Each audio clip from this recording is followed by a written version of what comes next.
Então, eu resolvi falar sobre planejamento, porque essa é uma das partes mais sensíveis de qualquer projeto de obra ou reforma. Por quê? Porque sem planejamento a pessoa gasta mais desnecessariamente. E eu vou explicar o porquê dessa importância. No dia a dia, na rota do trabalho, por exemplo, a pessoa meio que se planeja. Olha, eu preciso de um trajeto que dure menos, ou então eu preciso de um trajeto que seja mais confortável, como se fosse uma via expressa, sem muitos sinais, sem muitos cruzamentos, um trajeto mais fácil. Tem gente que prefere, como eu falei, pela duração, então ela vai acabar atravessando caminhos alternativos, passando dentro de bairros residenciais para cruzar caminho e evitar as grandes avenidas onde estão concentrados os grandes trânsitos. Tem outros que preferem evitar o risco. Olha, eu sei que aquela região está na rota, só que lá é muito perigoso, lá acontece assalto, então eu vou desviar o caminho mesmo que isso demore mais tempo. Então eu acabei de enumerar três: pela duração, pelo risco e pela comodidade. Ok. Durante o dia, muita gente planeja o que vai fazer naquele dia. Eu preciso fazer X, Y, Z. E ela começa mentalmente a bolar o melhor trajeto, a melhor sequência, o que vai onerar menos, certo? Quando você vai fazer uma viagem, você planeja onde ir, onde se hospedar, que passeios fazer, qual o custo de toda a operação, vai levar o animal ou não, qual o custo de levar, como levar, enfim, a gente pensa em tudo isso.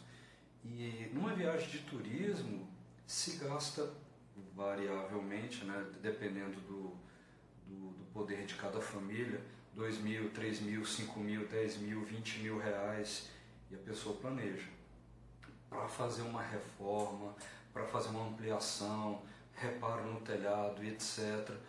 Às vezes a pessoa vai gastar 5, 10, 20, 30, 50 mil, 100 mil e não se planeja. Tem alguma coisa errada, não tem? Pois é. E o que eu pensei? Primeira coisa, o porquê de planejar. Quando a gente planeja, primeiro, a gente consegue organizar as ideias. Depois, a gente estipula a sequência. Qual que seria a sequência mais lógica para os serviços acontecerem naquele fluxo e não ter retrabalho, ter que voltar para refazer alguma coisa que foi desfeita. Daí a gente tem a identificação dos riscos, porque é nesse planejamento que você consegue identificar, por exemplo, que as portas em madeira elas precisam de ser medidas em loco, depois são 15 dias para fabricar e o cara provavelmente vai demorar 5 a 6 dias para instalar todas.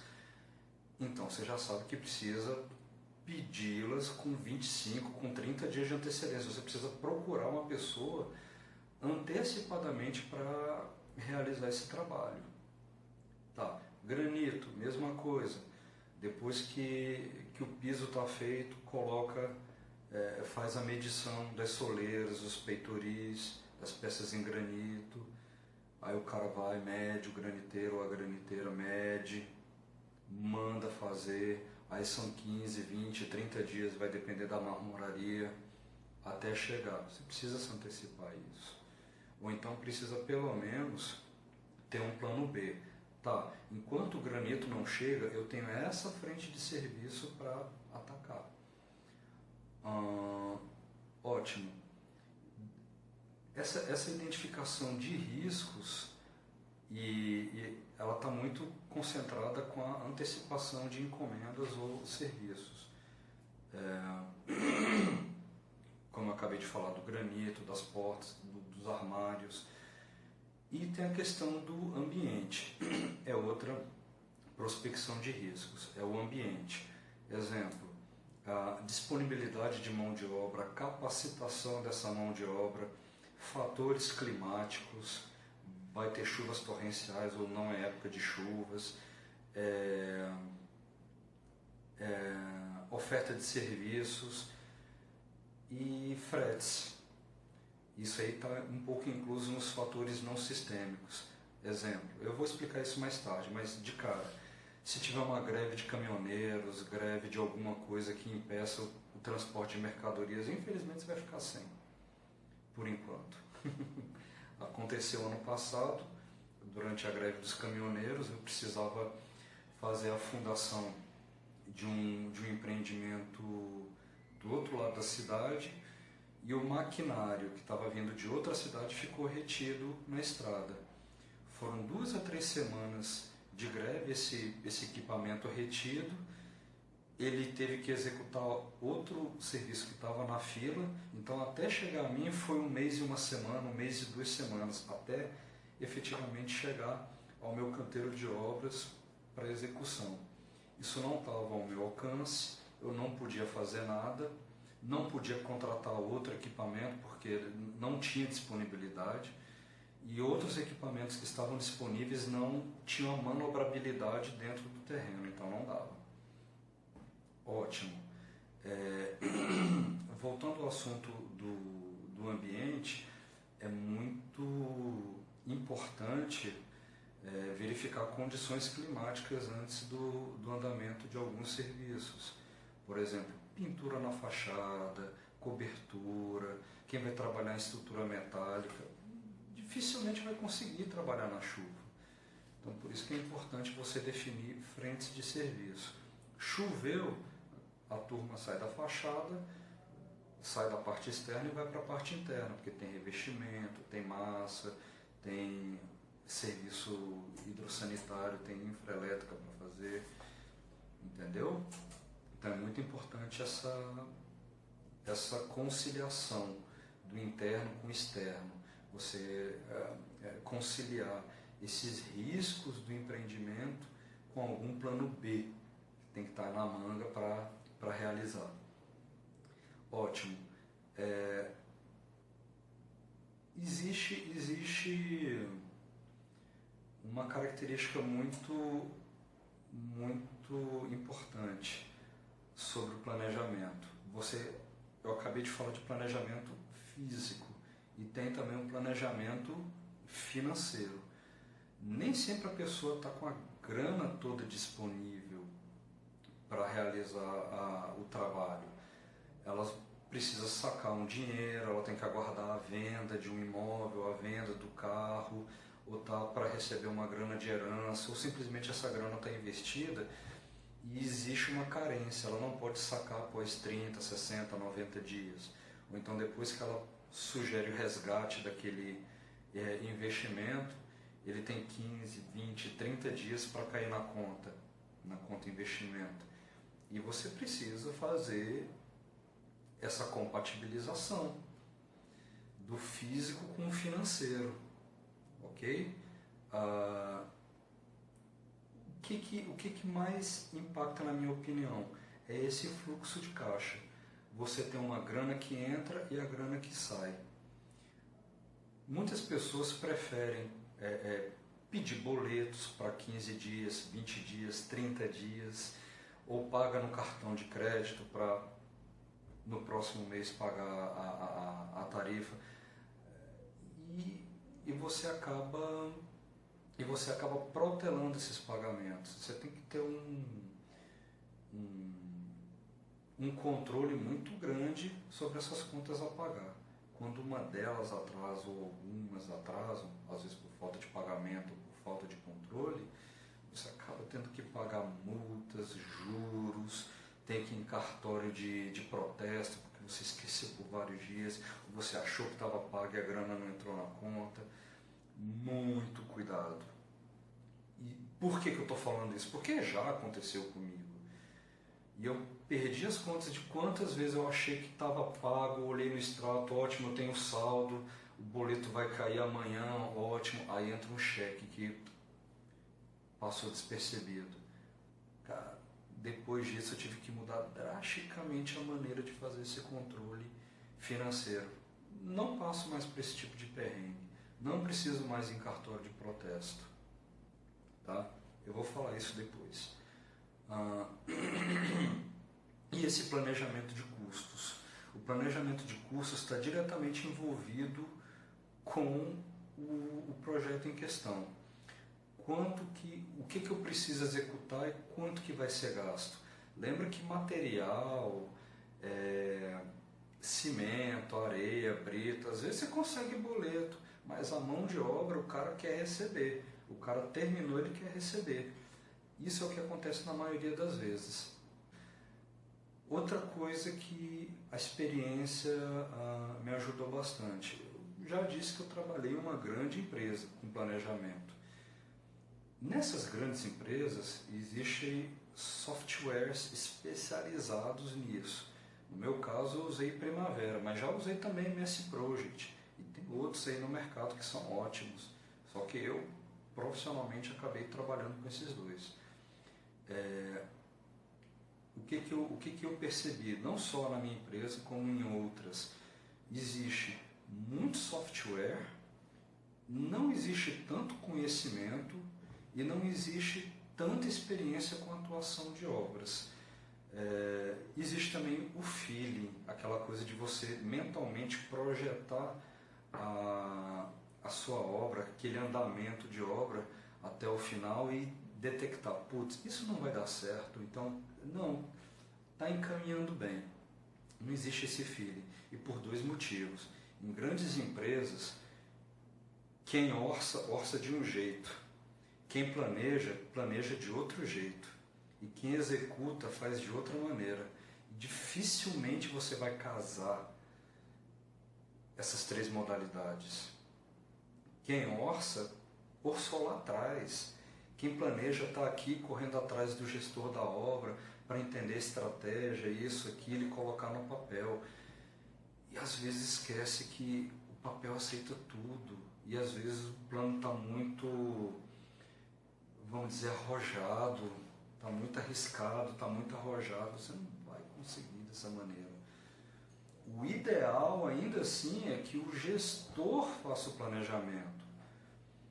E se não for num software, que seja no papel de pão, que seja, sabe, em qualquer coisa, mas que tenha uma coerência. E isso não é feito. Entendeu? Planejamento só não pode ficar dentro da sua cabeça. Ele precisa ser externado a ponto de que outras pessoas também possam ver e essas outras pessoas também possam identificar os riscos inerentes àquelas atividades, quais os riscos daquelas atividades não acontecerem. Seja o suprimento, seja o orçamento, suprimentos especialmente, ele precisa tapar que o serviço precisa acontecer naquela data e que antes disso o material tem que estar contratado e já tem que estar embarcado para chegar lá antes do início. Porque antes de começar o fornecedor também tem que entrar lá e preparar. Entendeu? É um jogo de time. E o que eu vejo muitas vezes é que o time não joga junto. O time joga cada um por si. A gente tem suprimentos de um lado, tem execução de outro, tem planejamento do outro. E acaba que as outras partes não assumem tanta responsabilidade. Fica muito por conta da obra. Fica muito até por conta do empreiteiro, que recebe ordem e se atrasar a culpa é dele. Não é verdade. É um time. Todo mundo joga junto. Ótimo. O que eu percebi com isso?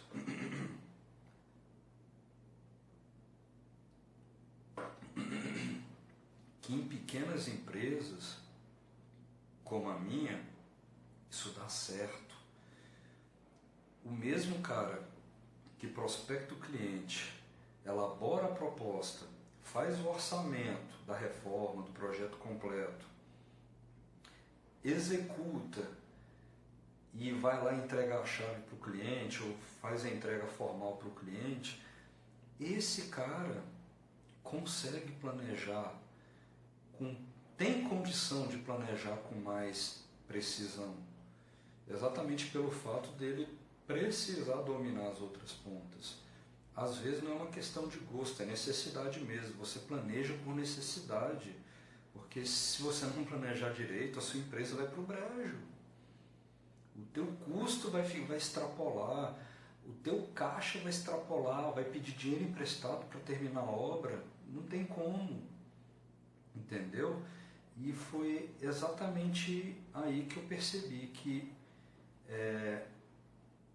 quem orça como constrói e quem planeja como constrói já sai na frente, já sai muito na frente e tem condição de fazer um ótimo trabalho. O que fazer então para parametrizar, para a gente transformar este planejamento numa receitinha de bolo para que outras pessoas, seja aquela que quer reformar a própria casa, quer ampliar, seja o pequeno empreiteiro recém-formado, como que eles podem? Tem alguns passos simples. O primeiro deles é que você precisa entender o que vai ser feito. Tá? É uma reforma, é uma ampliação, é uma cobertura, é uma piscina. Tenta entender todo aquele escopo. Você precisa organizar as ideias, organizar a sequência, levantar tudo que vai ser feito naquele projeto, contratar, cotar com as pessoas certas. Não vai só pelo mais barato, não. Vai pelo aquele cara que consegue te dar garantia da mão de obra, do serviço, e que se der algum problema ele vai voltar para fazer. Isso eu falo também para os empreiteiros. Olha, quem consegue dar garantia no próprio serviço sai na frente. Ele não perde por preço não, tá? Eu falo isso por experiência própria. E um dos passos que eu considero o principal e é o mais bobo de todos. Comece do macro para o micro. Como assim do macro para o micro? Num projeto de casa normal, a gente tem do macro para o micro. A gente tem a fundação, tem a estrutura, temos as paredes, temos a cobertura. Junto com as paredes a gente tem as escavações embutidas, depois a gente tem os argamassados de parede e piso, depois a gente tem as louças e metais, janelas, temos as pedras naturais, as portas, daí nós temos as louças e metais, interruptores, tomadas, luminárias, e daí acabou. Eu fui mais ou menos do macro para o micro, eu poderia até ter sido mais macro. Mas vamos lá, agora partindo do micro. Antes de iniciar com as fundações, você precisa fazer uma limpeza no local, fazer aterro, corte, nivelamento de terreno, elaborar o gabarito, fazer a alocação das estacas, dos blocos. Ok? Se tiver árvore, tem que fazer a retirada dessa árvore, escavação para retirar o toco dessa árvore. Possivelmente alguma fundação pode bater nela. Se for o caso, dependendo da área, fazer uma infra com câmera, alarme, já colocar alguma coisa, porque infelizmente essa é uma realidade. Se você acha que vai ser roubado, realmente você vai ser roubado, e não importa onde. Pode ser em condomínio fechado, acontece menos, mas acontece. Enfim, você precisa se cercar, você parte do macro para partir para os detalhes. E esses detalhes é que vão garantir a eficiência dos seus custos. E você só consegue fazer isso com um planejamento perfeito. Precisa ser profissional? Não. Mas precisa entender a sequência. Se você não é profissional, conversa com o mestre, com o encarregado, com o pedreiro. Ele vai te falar alguns passos essenciais para a obra acontecer. Se você não tem um engenheiro, conversa com um, procura um, pede indicação. Se você é recém-formado, cara, começa a andar mais em canteiro, começa a conversar mais com essa equipe de obra. Eles vão te ajudar de alguma forma, mas você também precisa pesquisar. O ideal é que você sempre procure um profissional, mas se você não tiver essa ajuda, procura por vídeos, tem aí um monte. Eu mesmo estou fazendo um agora, é o que você está assistindo. E vale a pena aprender, seja por aqui, seja por um curso. Esse tipo de informação está aberto para todo mundo, é só procurar. Tá? Ninguém é dono dessa informação. Ótimo. O que ia falar de fatores sistêmicos e não sistêmicos, que eu meio que tinha falado lá atrás. Fatores sistêmicos é aquilo que está dentro da sua bolha de influência. É a sua mão de obra, é o material que você está comprando, é a execução daquela determinada atividade. Isso está dentro da sua bolha, isso está dentro da sua influência. É o fornecedor que está te devendo o material, você liga, me entrega, tal, estou precisando dele até tal dia, consigo, ótimo. É o projetista que você contrata, ok? É esse bate-bola entre empreiteiro, engenheiro, cliente, que está ali ao seu alcance por um telefone, ou seja, por um grupo de WhatsApp. Isso são fatores sistêmicos, isso está dentro da sua influência. E os não sistêmicos? É aquilo que está fora. Ele não está dentro do seu sistema. Por exemplo, a concessionária, por alguma manutenção de última hora, cortou a energia de toda a rede daquela região para fazer essa manutenção. Você está sem energia elétrica. A betoneira não vai funcionar, o elevador de obra não vai funcionar, a maquita que o rapaz usa para cortar, a serra mármore que o rapaz usa para cortar as peças não vai funcionar. Você está no pau, a não ser que você identifique esses riscos antes. Essa região costuma faltar energia com frequência durante o período de chuvas, então seria bom alugar um gerador. Compensa? Nem tanto. Às vezes a frequência que cai é tão baixa que compensa você perder meio dia de serviço do que ter um gerador direto na obra. É o tal do pagar para ver. Ótimo, mas supondo que seja um dia de concretagem, então corre e arruma um geradorzinho para pelo menos rodar a betoneira, rodar a mini grua, rodar, sabe, o Velox para poder subir o concreto, ter energia para o vibrador, para o concreto, ou simplesmente para outras atividades recorrentes de obra. Você vai precisar muito de energia. O que mais? A greve dos caminhoneiros ano passado foi algo não sistêmico, não estava no nosso controle, aconteceu. Então, material que tinha que chegar à obra não chegou, equipamentos que deveriam ter chegado à obra, pesados, que vêm por caminhão, carreta, não vieram. Fábricas de cimento não conseguiram entregar, pelo contrário, elas retiveram os seus caminhões ali para não ficar preso na estrada. Outras empresas também fizeram a mesma coisa. O que saiu e ficou retido, ótimo, ninguém mais vai sair. Simples assim. Então, o que não está a seu alcance, infelizmente, é sentar e chorar, a não ser que você arrume outras alternativas.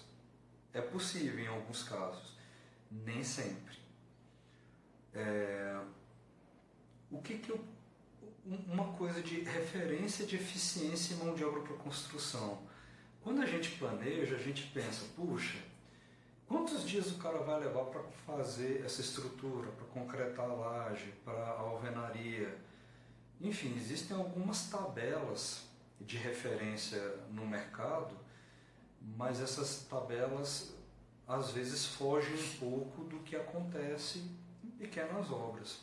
Elas podem até funcionar mais ou menos para grandes obras, para pequenas obras não funcionam. O mais recomendável é você acompanhar dia após dia, identificar o que está sendo feito e conversar com o empreiteiro, conversa com o engenheiro, conversa. Quem está acompanhando a obra consegue ver essa evolução. E não adianta uma tabela de referência falar que porque X metros quadrados de alvenaria são feitos em X horas. Esquece, conversa com o teu pessoal. Às vezes eles estão fazendo mais atividades do que deveriam. O ajudante está demorando mais tempo porque o local da carga de tijolo está mais longe do local, foi entregue no local errado. Demora mais tempo para subir a massa porque a distância horizontal é grande, né? A pessoa cansa, ela perde eficiência durante o dia. Procura identificar onde que está o ponto fraco desse elo, tenta corrigir. Olha, em vez de deixar a carga aqui, deixa ali. Em vez de deixar a betoneira aqui, deixa para lá. Né? Vamos montar aqui uma polia para subir a massa, entendeu? Contrata mais uma pessoa, vale a pena para melhorar o andamento. Isso você só percebe no dia a dia, não adianta tabela de referência. A referência é só para te dar uma referência, tipo um chute no rumo, mas ele talvez nem passe perto do gol. Ele só está na direção, mas está muito longe do gol ainda. É só acompanhando que você vai alcançar a meta. E um objetivo principal daqui. Quem planeja tem mais eficiência e ganha mais tempo, economiza dinheiro.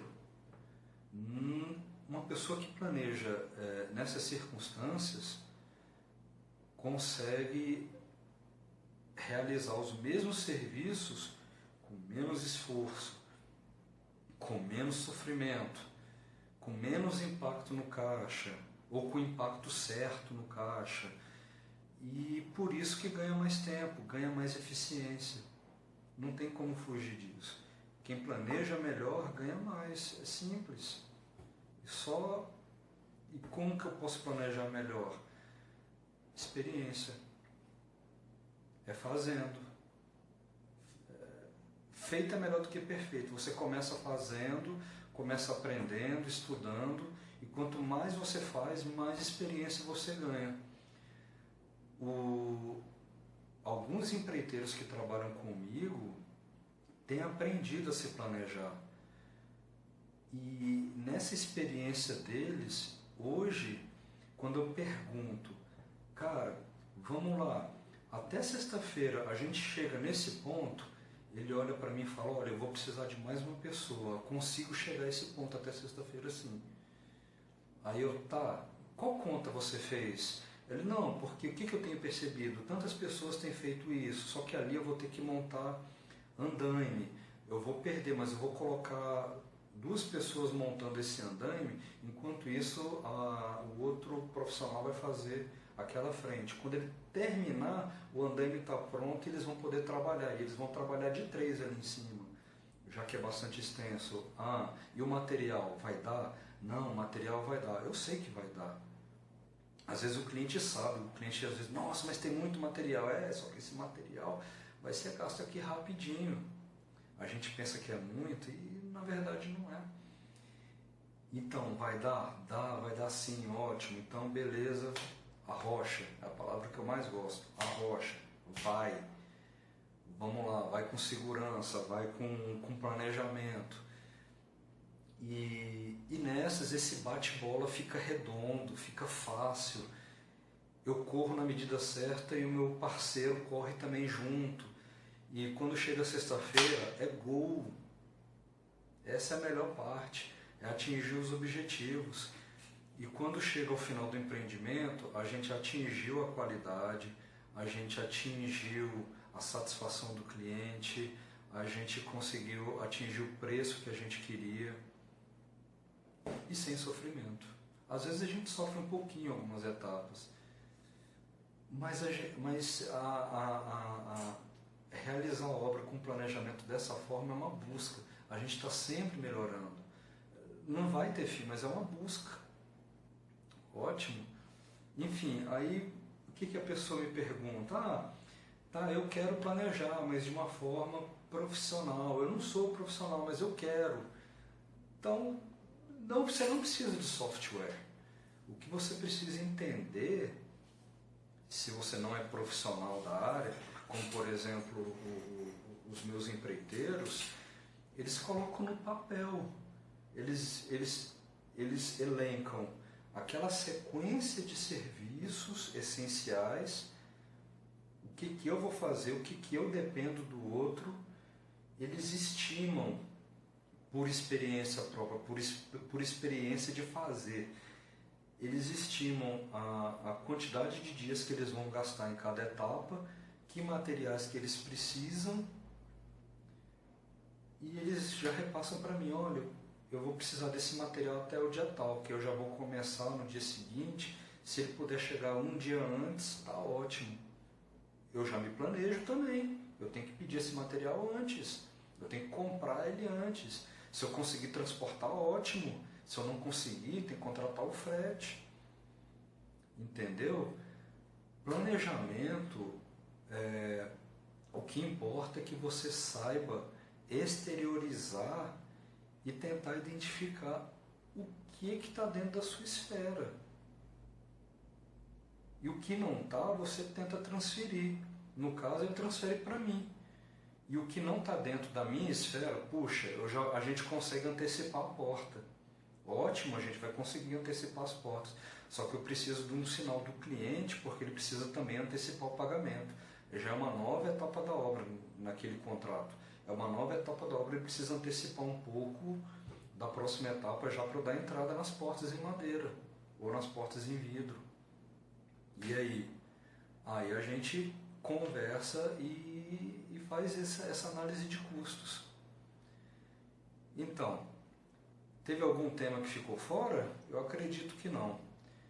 Como eu já falei, eu já usei alguns softwares, o Primavera e o MS Project. Quem quiser aprender por conta, vai fundo.